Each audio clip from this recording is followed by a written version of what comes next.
And welcome back, everybody, to another episode of Benched with Bubba, episode 718, as we continue our team by team previews for the 2025 fantasy baseball season. Heading to Kansas City to talk about the Kansas City Royals, a fun young team that made a run last year. Things got good. Big Bobby Witt had another monster season in his third year in the Bigs. A lot of optimism to be had there in Kansas City, but then also, there's probably room for growth as well, which will be fun to discuss for our fantasy purposes with a friend of the show. You can find him on the On the Wire podcast with Adam Howe over on the Pitcher List Network, a man that is a great time in Arizona, if you can run into him there, and just a man with those cool Hawaiian vibes. You can find him on Twitter at Hasting Kevin. Kevin Hasting, how you doing, my friend? Oh, I'm doing amazing, Bubba, and much better after that introduction. Thank you so much. It's a pleasure to be here. Always love talking baseball with you, and especially if we can talk a little Royals. Yeah, most definitely. I always appreciate it. The chit chats we had. Missed you this past year, but I know you had some stuff going on. So hopefully we get to run into each other down the line, play a little golf maybe, and have some fun. But before we get going player by player, kind of on this roster, what were your overall thoughts on how 2024 went for the Kansas City Royals? Well, obviously, I was ecstatic after a 106 loss season, making the postseason and winning a postseason series. It was absolutely amazing. Fantasy wise, it worked out as we talked here last off season. I was pretty optimistic about most of the Royals lineup in relation to where they were being drafted. I thought there was still that general consensus that the entire team was horrible, and so there was a lot of value there, and that worked out. On the flip side, there was a lot of luck involved. And JJ Piccolo, the general manager, and Matt Quatraro, the manager, have both acknowledged this, especially with the pitching staff. The starting rotation was healthy all season long. They do Yep. not expect that to happen again, and they're trying to prepare for that. Also, the bottom half of the lineup was horrible. The top half was very efficient. You know, you had if any Pasquantino had not have been injured, Bobby Witt Jr., Salvador Perez, and Vinny P would have all had 100 RBIs. And the bottom half of the lineup, nothing. So, one thing I've been looking at this offseason is total plate appearances by team in 2024, and the Royals were near the bottom. That's not good. That means the top half carried the team. So, Yeah, it's a great point. It makes sense when you look at the roster last year and kind of this year. They've definitely added some pieces, but you can still see where maybe some holes lie in this lineup that we'll definitely talk about as we go through. But yeah, that pitching staff, with Lugo doing what he did and Walker, and man, that's pretty good stuff. So I can't wait to hear your thoughts when we get into that part of the show here with Lorenzen back and Bubich rumors and all kinds of fun stuff there. So that'll be enticing indeed. But let's start off with the bats and with one of the best players in baseball, one of the best young players in baseball at a whopping almost 25, just 24 and a half. Good Lord, he's young. Bobby Witt Jr. He's got an 80. He's the second guy off the board, ADP of 1.67, Otani 1.33. So honestly, Witt's actually edging closer to Otani as the number one pick right now than when we first started doing drafts degenerately in November. So when you're looking at Witt, Ryan and I did our shortstop preview, and it's like you really don't have a lot of bad things to say if you want to. But what do you got on Witt? 32 homers, 31 steals, 332 average, 125 runs, 109 RBIs. Impressive. yeah, it was amazing, and he had a couple of hot streaks where it just seemed like every time he came to the plate, it was a minimum of a double, and if not, he was stealing 2 bases after he got on first base. He just had some amazing hot streaks, great overall numbers. I expect the metrics to come back a little bit, unfortunately. I mean, I know he's still young and he has room to grow, but it was just such an amazing season. It's really hard to project a repeat of that. I find it very intriguing, although they're very small amounts. The oopsie projections that Jordan Rosenblum put together using Eno Sarris's Stuff Plus model and such, but projecting hitters as well, actually has his home runs and stolen bases going up a little bit. But as we would expect, the batting average coming down, the OBP coming down, and so I see that as expecting a little bit of growth, but also regression in some of those hot streaks that he had at the same time. I have taken Bobby Witt Jr.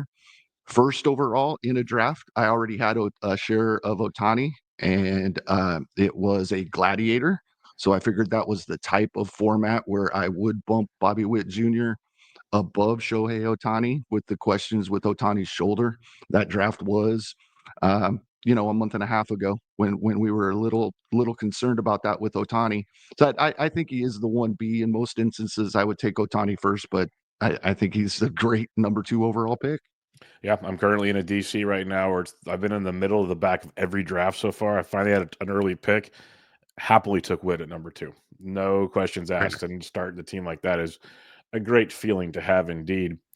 Something that could help Bobby Witt's RBIs or even Vinny P's, as you mentioned earlier, is one Jonathan India, who you guys acquired from the Cincinnati Reds.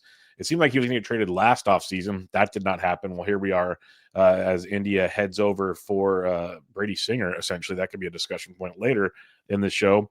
But Jonathan India, big-time OBP guy. That's why I make those comments about RBIs for some of these players. He's shown, decent pop, like a 15-15 kind of guy potentially, but tons of OBP. So what's your thoughts on India this year? Because right now we're talking ADP of around 250 at the second base position.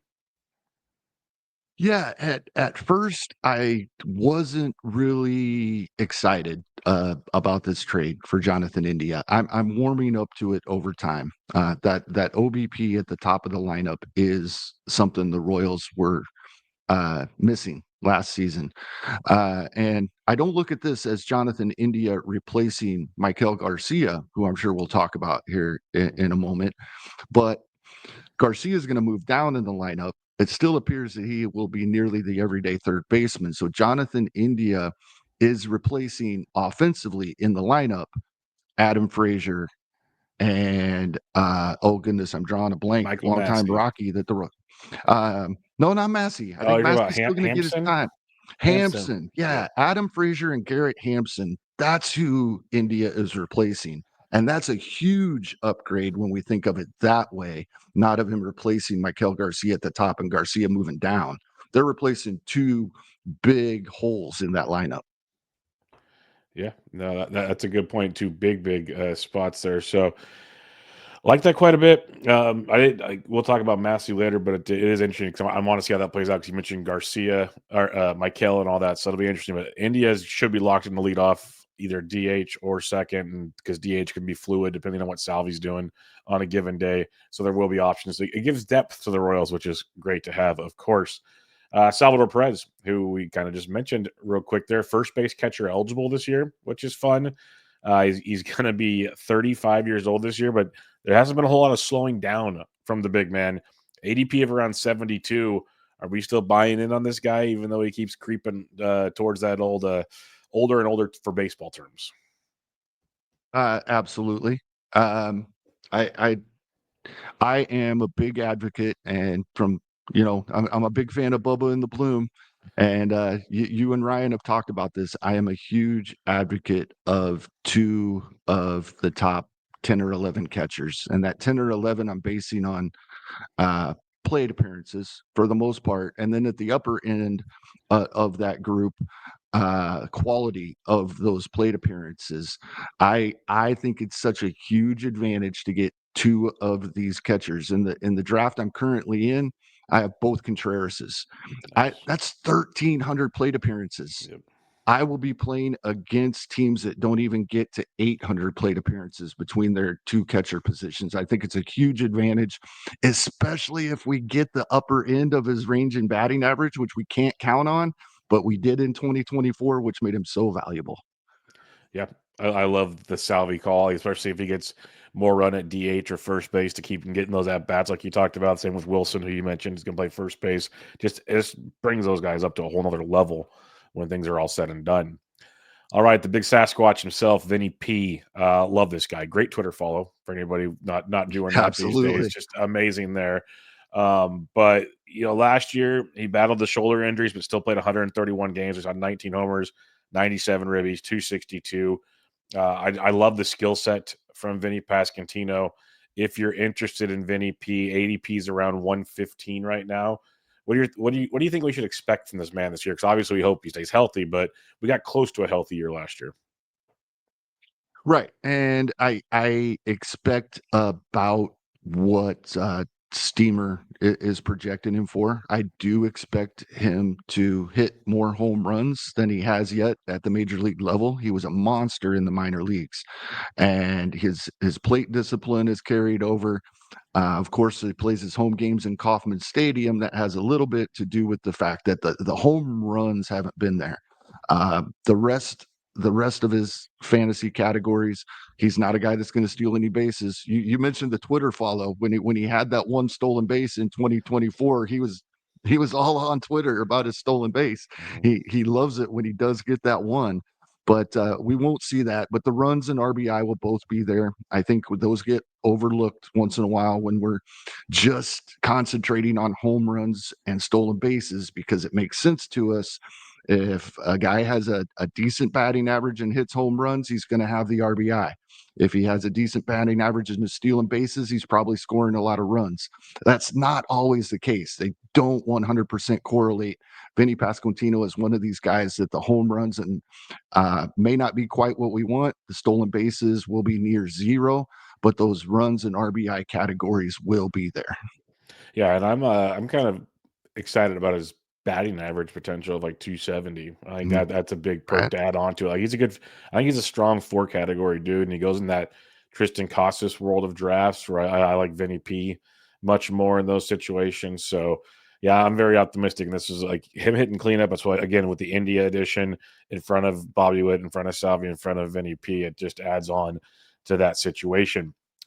You mentioned Michael Garcia earlier. This time last year, we were all excited, and you dropped a nugget on the show that really opened my eyes to Garcia was going to lead off, and that was glorious for the first few months until he kind of stopped producing, which is like everything fell in line out the gate. But still finished the season with 37 stolen bases, 7 homers, still scored 84 runs. That was a big talking point of him leading off, but only hit 231. Now he moves down in the order. ADP is close to 220 right now, Kevin. Are we buying back in on Mikel Garcia? I am, and I love this discount. I think oftentimes as fantasy managers, um, we will come up with a negative thought about a player, and it's our own fault because we had too high of expectations. Yes, the batting average was disappointing. That's it. And at nearly 240, did it hurt us? Yes. I was expecting more like a 270, 280. So it did hurt. But did it that kill my team? No. And he gave me 37 stolen bases and those 84 runs scored you talked about. So the fact that we're getting a drop in price and his underlying metrics, he hit the ball so hard all season long, right? Towards the end of the year, um, the he had 250 batting average in August and then dropped off again in September after having a great July. His second half was coming around, and then September was just horrible. But he hits the ball so hard with his speed that his BABIP is screaming regression in with that massive Kaufman outfield that the opponents have to defend. So I am all back in on Michael Garcia. He's not going to be leading off, so his projections of right around 600 plate appearances I think are accurate because he's going to be lower in the order. But if he continues to hit the ball as hard as he did in 2024 with his speed, I'm not even going to throw in if he can lift it a little bit. We might Yeah, get a few more home runs. I think just naturally with his progression. He's still only 24 years old. He will good be point. 25 for the start of the season. I am still of the belief that Michael Garcia is going to be an above average Major League Baseball player for years to come. And we could get to double digit home runs. Projections have him back to a 260 ish batting average. I think that is accurate. So I am all back in on Michael Garcia, and he's cheaper this year. Yeah, it's all very good points. Like he outside of what he did everything we expected last year outside of average, like you said. So, Yep.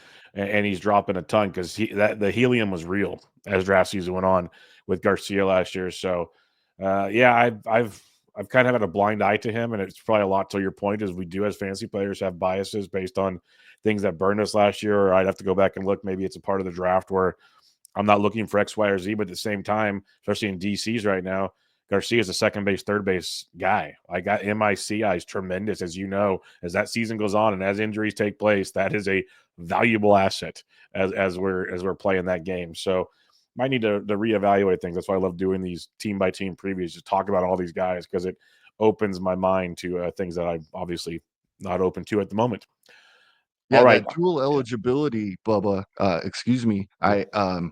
I have found myself in drafts, drafting him when I still need a middle and a corner, Yeah. and then I still have a bigger player pool as I go forward in the draft. I can still draft a middle or a corner because he could cover either.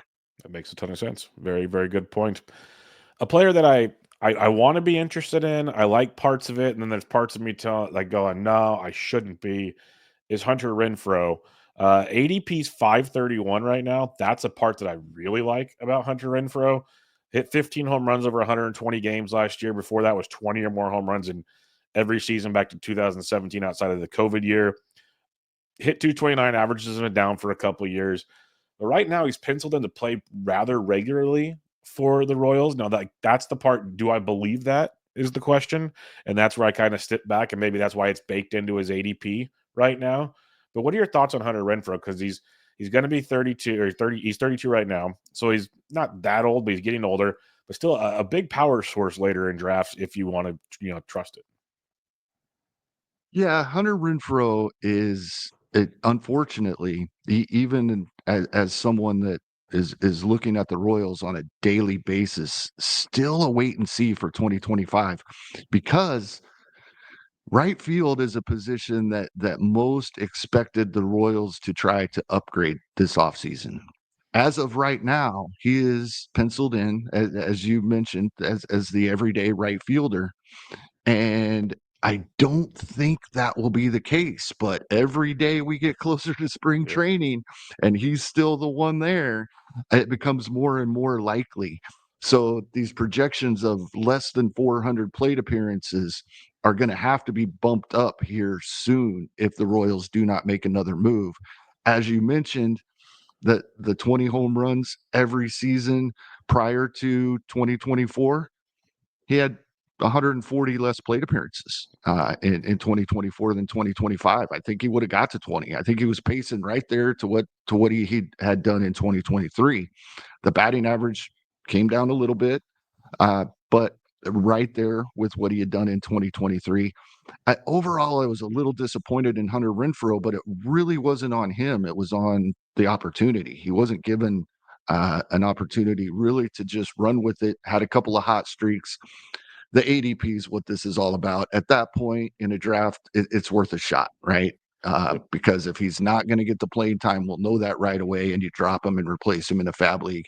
In a draft and hold, he probably gets enough playing time to where he can be helpful when your other outfielders start getting injured as late as he's being drafted. But I still think if the Royals have any moves left in them for this offseason, Hunter Renfro is probably the one that loses out on playing time. Yeah, and that's the only thing holding me back. So I agree. I think he is the odd man out if they make a move like the day we're recording this. Jesse Winker has signed. Okay, that's one more guy out of the way that could have Mhm. potentially like at least platooned with him type situation.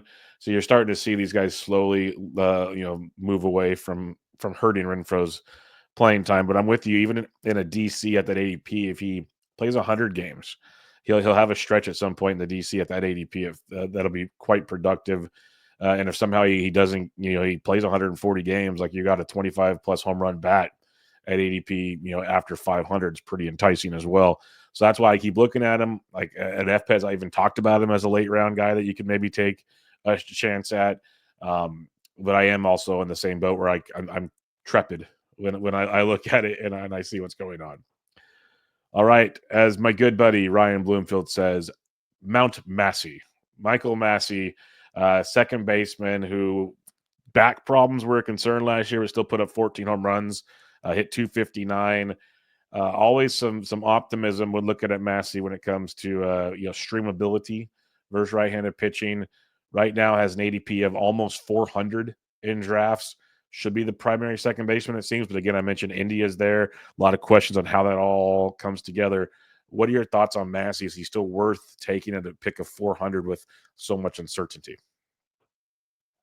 I think there probably is a little more certainty. Unfortunately, it doesn't help a whole lot. I think he is right now, the Royals are counting on him as strong side platoon. And he is young enough and he has shown some skills in the past. He may be able to play himself into more playing time, but I think going into the season, that's the plan. Strong side of platoon. So this is the type of guy that those plate appearances he does get, I think will be very productive. Even battling the back injuries, being on and off of the IL last season when he was in the lineup, he performed well on a per plate appearance basis. If this offseason, we never know with back stuff, right, Bubba? That Yep. it can bug guys for years. We got guys like Christian Yelich finally having surgery on a back issue he's had for multiple seasons, right? So we just never know with these guys and backs. But if Michael Massey back is not bothering him, he's one of the better strong side platoon hitters out there, in my opinion. It's the type of guy, as Adam and I bring up all the time on the wire. It's if you are willing to manage a team in that way, it takes a lot of extra work looking at the matchups each week, getting them in and out of your lineup. If you're that type of fantasy manager, Michael Massey could be a value at where he's being drafted. If you're not that type of manager, you don't want Michael Massey because you do need to be moving him in and out of your lineup. Yeah, and that's the hard part. That's why I was saying, like, we talked about streaming them a lot on the Fab shows. Like, you obviously do your Fab show on the wire. Like, there'd be weeks where the Royals would play 5 or 6 right-handed pitching. Like, yeah, get Massey, go do it, make it happen. Like, this is a good week for him. Then there's the other weeks where it's like a 3 lefty, 3 righty week. And like, yeah, that's gonna be that's not ideal. Right. So it's like not so much against his skill set. It's more like well, I guess the skill set could be part of the problem. He is platooned, I guess, in a roundabout way. But yeah, good ball player, young ball player. The consistency is going to be troubling. So works in a DC actually. I know people hate hearing it like, oh, in a best ball I do, but it works in a DC because you'll have the depth where you can move people in and out. And as the season goes on, you even take a healthy platoon guy because you just need him. So it works there a lot more. A Absolutely. fab league, like you said, it's going to be tricky, probably better for the wire situation, but will have his moments for sure that he's going to be very, very viable throughout the season in fab format. Someone to keep on the radar. Maybe not draft in a fab league, but keep on the radar for sure. Oh man, it seems like every year we have this talk, Kevin. MJ Melendez. I can't quit him. I'm like real close to quitting him, and I can't. I know you're a fan too. Dude's 26 years old. Last year, you look at the quality of contact metrics dropped a bit, but like all the X stats for X stat believers still said he underachieved. It's getting frustrating. Like I had to drop him last year, but then I look at a near 400 ADP and I'm sitting there going again. I know this kid can hit. Where is it? So, what are your thoughts on MJ Melendez? Yeah. Very similar, Bubba. Yeah, I think we're past the point where we give him a pass because he's working on playing a new position defensively. I think he's going to get his shot this season, but it may be his last one as a starter most days for the Kansas City Royals. Much like Hunter Renfroe, he's right now the left fielder for the Kansas City Royals. We don't know what they're going to do the rest of this offseason, but as every day passes, we're getting close. We're less than a month till pitchers and catchers report. So every day, it looks like we may see him more and more. Projected for just under 500 plate appearances. That's probably fair, as he will sit some days. Uh, it's the home runs, kind of like Vinny Pasquantino, but even more so. I mean, we saw this guy put up monster home run numbers in the minor leagues. He had 41 home runs between Double A and Triple A in 2021.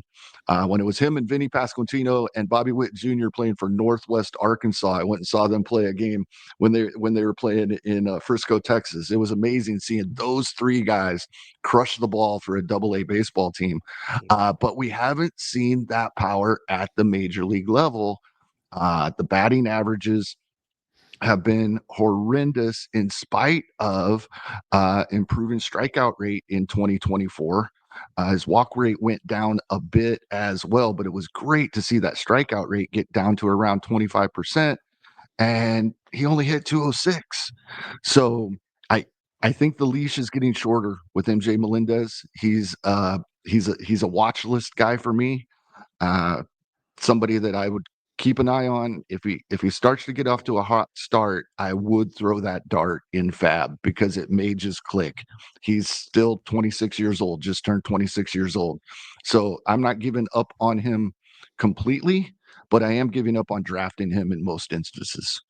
Yeah, we're almost pretty much on the same page there, I'd say. Yep. Like I'm not really, I don't want to draft him. I really don't right now because it has been rough. But then there's that last little part, and Ryan doesn't accuse me, but he always says that's where him and I differ a lot. Is young players, I still believe, like they showed a skill at a certain level. Like I can't give up on him just yet. 26 is still very young.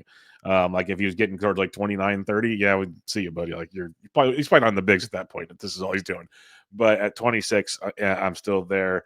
So I'll be watching like you to see and hope. I'm hoping he can figure it out for all these years of saying he can. Um, Right, and Steamer, yeah, if you look at his Steamer projection, it's not bad. close to 20 home runs, close to 60 runs, close to 60 RBI, batting average bouncing back to mid 230s. There's value in that. I mean, this is a guy that you and Ryan will be talking about, and Adam and I will be talking about on our Fab shows throughout the season, Yep. depending on matchups, because there's value there. I just don't want to draft it. Yep, 100% agree with you on that one. A player I have been drafting a lot, weirdly enough, because of his ADP of 525 over the last 12 drafts, and that's Kyle Isbell. And not sexy by any means, folks. But another guy, I know we keep saying it, but the Royals are great for Fab Week pickups. Kyle Isbell was one of those guys week in and week out because the Royals did a lot of platooning, is why this comes into play. But again, he had 8 homers, 11 steals, 62 runs at 229, but played 136 games. Key part, played 136 games. He's got like double digit power and speed upside, it feels like, and should play quite a bit again, barring another move by the Royals. So I've been very invested at his price tag as a depth outfielder in DCs. What's your thoughts on Kyle Isbell? Because you can totally tell me I'm wrong for that. No, I think he's perfect for DCs because his defense is going to keep him in center field most days. He's not going to have a full plate appearance projection. That's not for not starting games. That's for getting pinch hit for or pinch run for. It seems weird saying he would get pinch run for, but when you have Dyron Blanco on Yeah. the roster, he can pinch run for anybody. That he's missing out on plate appearances late in games. He's going to be the starting center fielder most days, I would say. And so in a DC, when you got a guy double digit home runs, double digit stolen bases, 240-ish batting average, you'll take that all day on your bench in a DC for when you need him, right? Yep. But another guy, as far as Fab leagues, just on my watch list. I loved it when they drafted him out of UNLV, and I thought he would do a little more offensively. Right now, as a Royals fan, I'm just happy with his defense and what he does do offensively. But you know, if he takes a little step, then we're talking mid-teens home runs, Mhm. 20 plus stolen bases. Then he becomes much more interesting. But right now, I'd say he's similar to MJ Melendez with more guaranteed playing time. Yep. So it makes him even more appealing in the DCs. Yep. The playing time is the key for me in that one. Is there anybody else we're talking about? I know there's Freddie Fermin, who I like as like a third catcher, but it all depends on Salvi playing DH or first base more for that to kind of to plan out. You mentioned Blanco. Is there anybody else worth looking at for fantasy right now in the hitting side of things? I I don't think so. I wish I could say Nelson Velasquez, and I You and me know you were both. a fan as Yeah. well. The last offseason just fell apart, and he didn't perform very well at AAA when he got sit down No. either.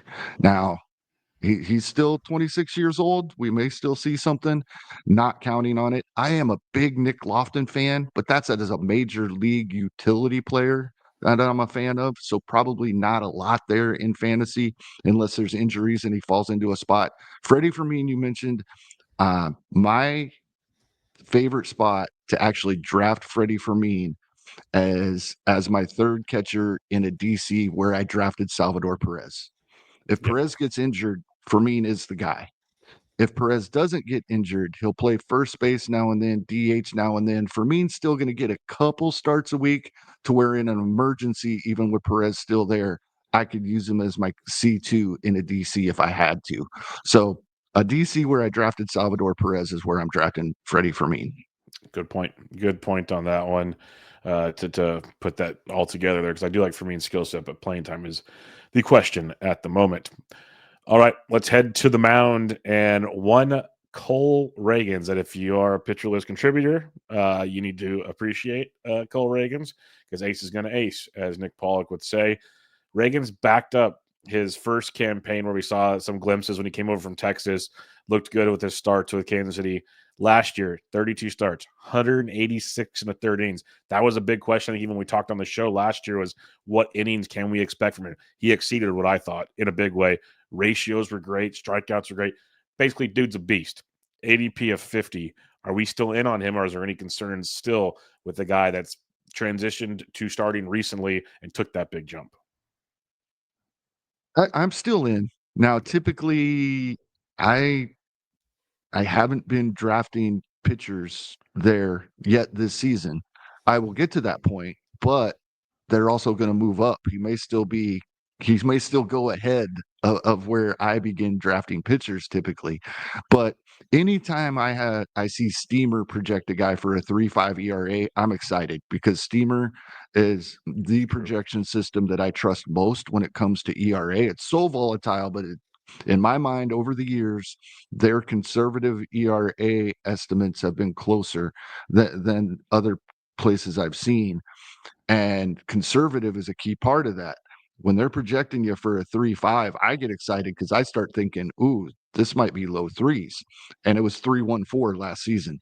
The rest of his projections are right in line with what he did last season, and I don't see any reason why they shouldn't be. Yep. No, I'm with you. That's why I'm buying in now. We saw the innings last year. I'm like, okay, if he gets hurt now, he gets hurt, but they're going to let him run, and I'm good with it. And again, that's a trend. Like you started the show, that's a trend with the starters in this rotation. They let him go. That was kind of the thing. So I obviously Reagan's much higher on the let it go scale than some other guys are about to talk about here. Like one Seth Lugo, the 35-year-old Seth Lugo, who threw 206 innings last year after throwing 146 the year before, after throwing 65 the year before that.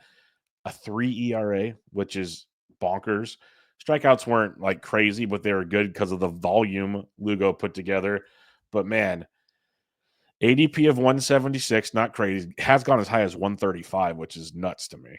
But 176 K conversations can be had. What are your thoughts on Seth Lugo? Because that was just I think, 98th percentile season probably from Seth Lugo. Yes, and it was the health that I mean, he was healthy all year and went out there and went deep into games all year.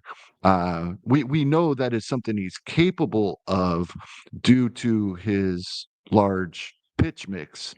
And I was just looking at the draft I'm currently in because I knew he went recently mid 12th round of a 15 team league.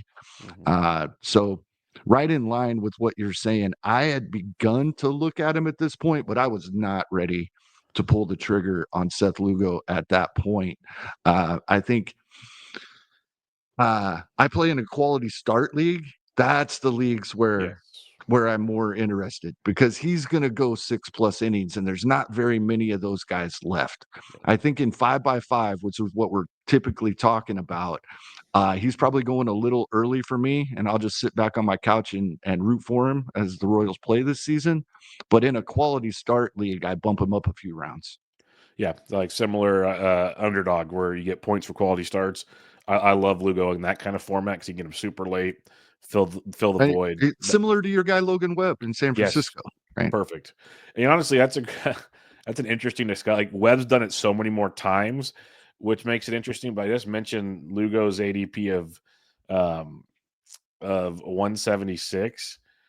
Oh wait, learn how to type, Bubba. Webb's ADP is 103. There's like a 70 pick difference between the two. And honestly, if Lugo just stays They're healthy, very similar. yes, if he stays healthy, it's very similar. That's a great comp. Good. Honestly, I have not made yet, but I think it's probably because Webb's done it like perennially for a while. Mhm. But what's to stop Lugo from doing it like one or two more times? So that's very, very interesting. And it's similarly this pitcher, Michael Waka, who I always make the joke since I kind of feel like I link him with Adam Wainwright. So I think he's 40 years old. He's not. He's 33, which still getting older in pitching terms, but not crazy. And it's just the most boringly consistent pitcher in baseball year after year. Got to 166 innings last year, was great, but sub 3.35 ERA for three straight seasons. Similar strikeouts to a Lugo, just fewer innings, but an ADP of 265. So like I love the boringness of him in certain formats. I'll say that much. Yeah, it's getting to the point now, 3 consecutive seasons like you brought up that, what do we question now other than how many innings will we get? Mhm. Um, I think 166 last season, Yep. is probably about pushing it, and the projections seem to agree with that. They're bringing it down from that to right around 160 for the season, but yeah, it's he's going to outperform his projected ratios. He's one of these guys for whatever reason. The quality of contact he gives up, I like Ryan. I believe that is a skill. It's a skill we don't have good ways of quantifying yet. So when we see a guy like this 3 consecutive years outperforming his xERA by a run or more, you finally just got to say, okay, this is what we're going to get. I buy in. He's older. He's 33, but that for a starting pitcher, that's not old in my book these No. days. I think these guys, especially the ones that aren't flamethrowers, as they're approaching their mid-30s, they're learning how to pitch better. I like these guys. I think where he's being drafted, Waka's a great pitcher to round out the back end of your starting fantasy rotation. That's the biggest thing. He's rounding out your rotation. Like in a 12 team, he might not give you the upside you're hoping for. 15, I think he's perfect for a streaming type guy on your bench, a bench streamer. Like he's perfect for that. You don't have to start him every week. You can, though, and that fits beautifully. And I love him in DCs just because when he's healthy, he's going to pitch and knock on wood, going to pitch pretty well. But I And like that a ton.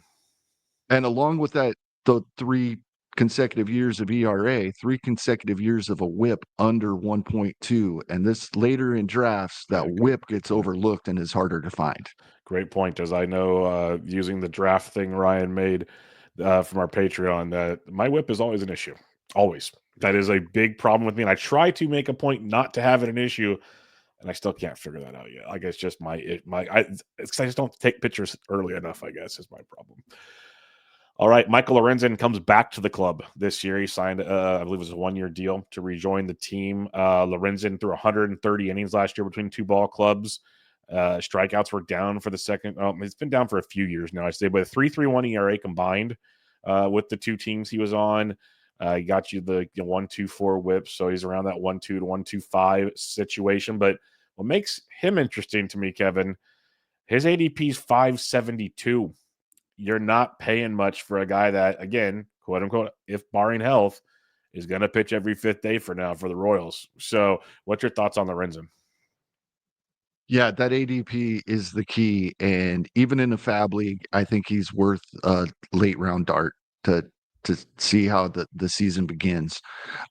One of the biggest things with Michael Lorenzen to me is how much he enjoyed this team playing for the Kansas City Royals.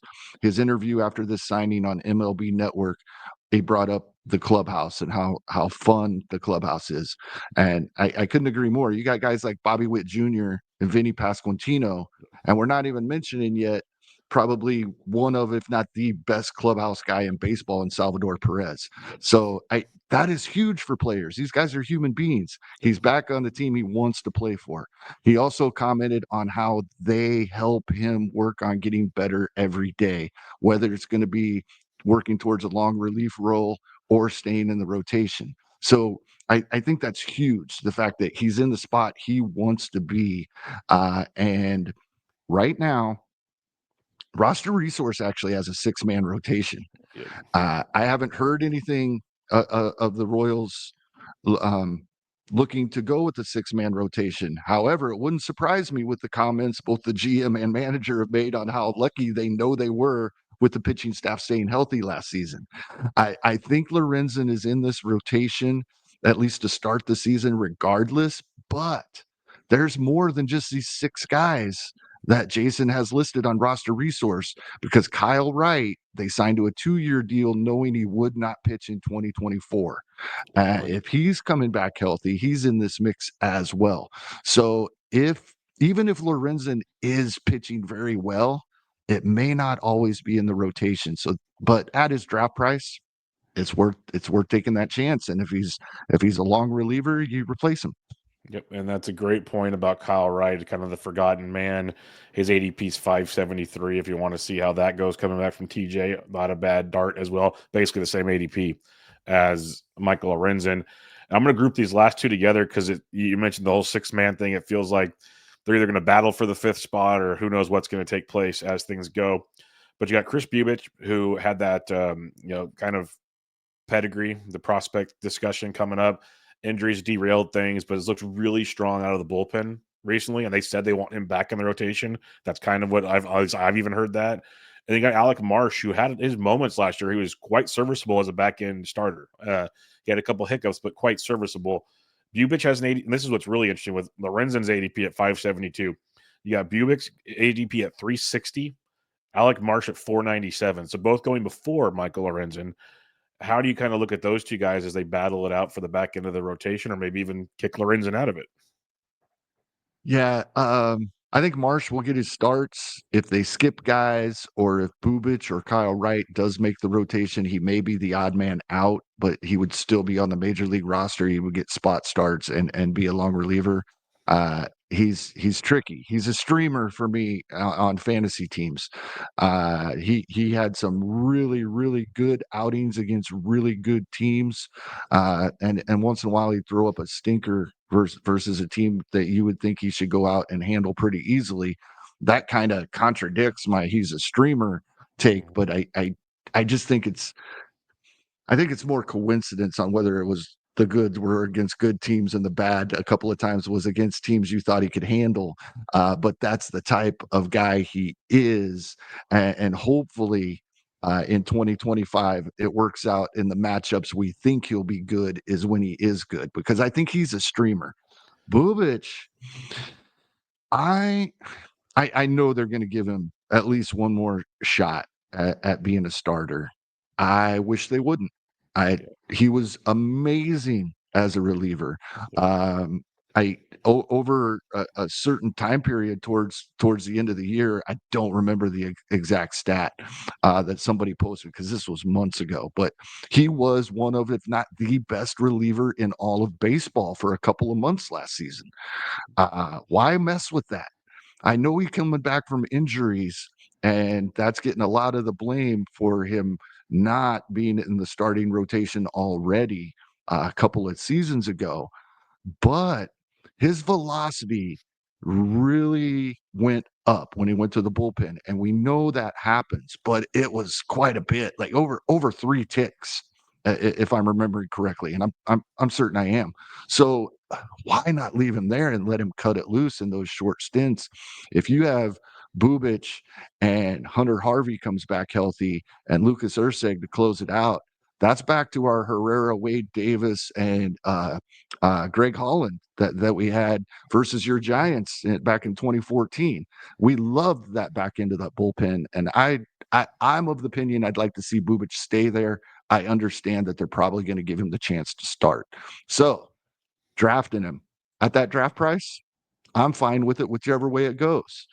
He can be very valuable. He's the type of reliever with great ratios and strikeouts that can be valuable to our teams, even if he's not getting saves.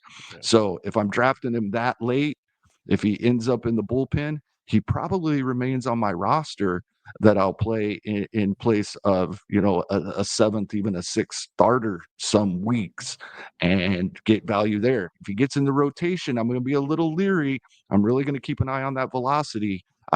It would be amazing if the Royals have another awesome starter to add to Reagans and Lugo and Waka. Uh, I just think he's probably better in the bullpen, but if it works out as a starter, great. Yeah, and I'm in your camp here where like I see these guys look so good in the pen, and I get it. They want to move back in. It's been a big thing lately, like Ronaldo Lopez, and you don't listen. Mhm. And for every guy that it works, it seems like 4 or 5 probably don't work. We just don't talk about him as much type thing. Jordan Hicks came back with the Giants, and I was waiting for him to break down. He finally broke down, but he looked great early. Like that could be the Bubich situation when all things are said and done. And I had Alec Marsh last year was like one of my top 4 or 5 most rostered players in DCs. So I was all over that kind of value. So yeah, it'll be interesting to see how it plays out. It is going to be the case, but I think Bubich in that pen, especially because you can go Bubich, Harvey, Ursig with these pitchers we mentioned that maybe you do limit them to 6 innings some starts. Now you go to this boom, boom, boom, and life's pretty good in the back end of those games, as you obviously know. You mentioned Lucas Irseg, who again had a ton of shares of last year, thinking, okay, he's going to either get some saves in Oakland if they move Miller around or Miller gets hurt, whatever. Did not expect what took place, where he gets traded and is a genius and just amazing. Excuse me, but he looks like he's the guy, and you got to draft him with the pick around 90, 95 right now if you like him in draft. So are we buying in? Because you mentioned the name of Hunter Harvey, who many thought was the closer when they traded for Harvey. Turned out Ursig was there, and Ursig earned it. So are we sticking with Lucas Ursig? Yeah, I am, and I'm excited about it. I'm not excited about how high all relievers get drafted this Yep. time of year, but I am excited that I can wait a little bit and Ursig is still there. Um, so it was amazing to me, as good as he was in Oakland, and he got a couple of ninth inning opportunities there in Oakland, not many because of Mason Miller, but he actually got better when he went to Kansas City. That I didn't know that I didn't anticipate that he might have another level. He was so good in Oakland, Yep. got even better. The bigger point is towards the end of the season, he was the only pitcher in that bullpen that the Royals trusted. That is huge. I think he's the Very ninth good. inning guy all season long in 2025. And that's what we're looking for when we're drafting the first, 10, 12 relievers off the board. We want that they're going to get that opportunity on a daily basis. Yeah, I'm with you. I have a lot of Ursig as my RP2s right now. Been a big fan of that, and I'm hoping that stays that way. Like you said, he's the guy. I will ask though, Hunter Harvey has an ADP of 605. Are we in on that for Hunter Harvey, just barring anything happening to Lucas? It's worth a spec. And yeah, he would probably be the next guy up, in spite of what I said about Chris Bubich. Uh, if Bubich does not end up in the rotation, Harvey might have competition there. But as of right now, with the Royals giving Bubich that opportunity, Harvey would be the next guy up, I believe. All righty.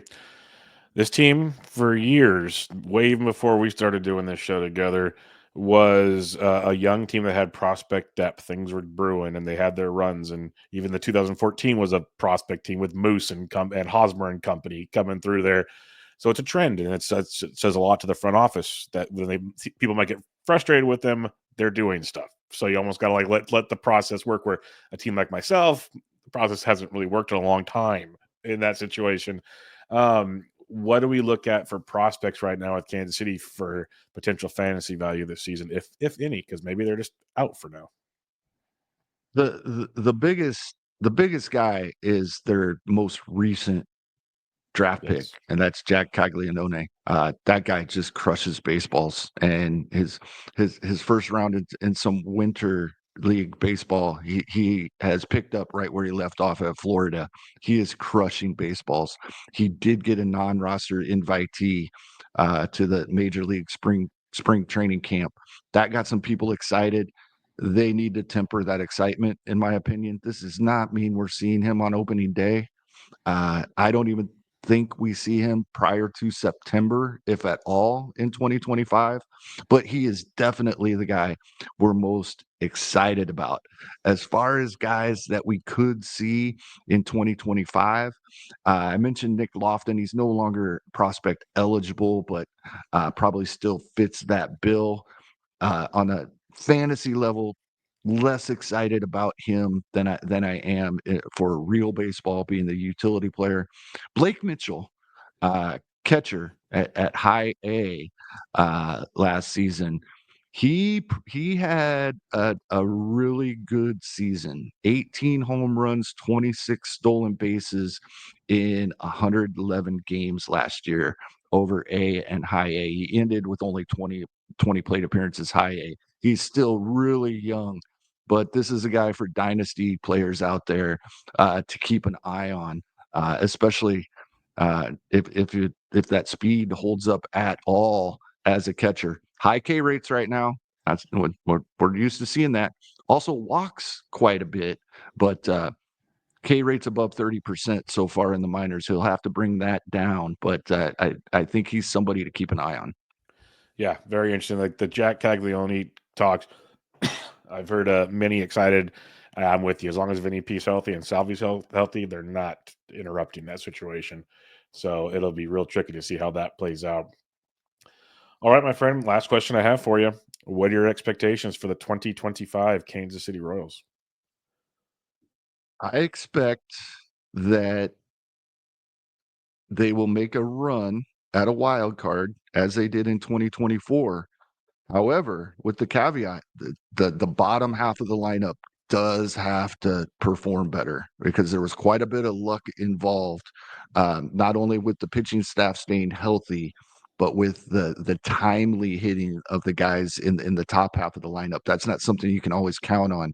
The bottom's going to have to pick it up a little bit, and I think guys like Miguel Garcia being down there, that's already an improvement towards the bottom. MJ Melendez with if we get what we're waiting for, Bubba, that would help a ton. Yeah. I still do think they bring in one more guy, probably a corner outfielder, and either MJ Melendez or Hunter Renfroe loses quite a bit of playing time. Overall, I'm still fairly optimistic about many of these guys in fantasy due to their ADP. A ton of these guys you brought up, it was 4 and 500s ADP. That makes them worth a shot. The top four guys in the lineup, India, Bobby Witt Jr., Vinny Pasquantino, Salvador Perez. I think they're worth where they're being drafted, but they're not undervalued like they were last season. We have to pay for them now. So Yep. that's where I'm at. We'll make a run at a wild card, hopefully, and in fantasy, at least the top half will be valuable to our teams.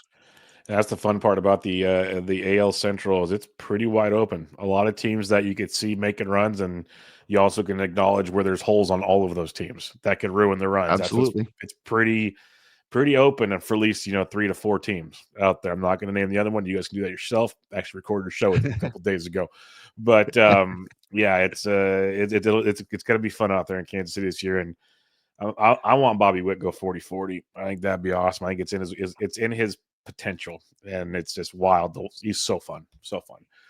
But all right, my friend, we're gonna wrap it up there. Before we head out of here, remind everybody where they can find you and what you got going on.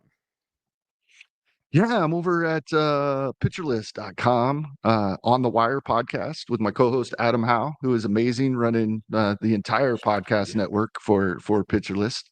And our episodes drop Sunday mornings. In the off season, we're a little flexible about when we record. We have made the decision for those that would like to join us live on YouTube. Friday evenings will be our recording time in season for the shows to drop on Sunday. So if you want a little head start as you're working on Fab, or just want to hang out and chat with us on Friday nights, approximately 9:30 p.m. Eastern, that's where we'll be all season long. You guys should check it out. If you're not, for some weird reason already, it's an awesome show with Adam and Kevin, two good people, obviously, and a lot of fun and a lot of good information over there on their On the Wire show. So go check that out. PitchCon coming up, Bubba. PitchCon's PitchCon, coming up. it is coming up. I can't wait to hear the assignments. Ryan and I pitched an idea to Nick. We'll see if it pans out or not. Who knows? But it should be fun. Should be fun. Always is great fundraiser. So hope everybody comes and supports that as well.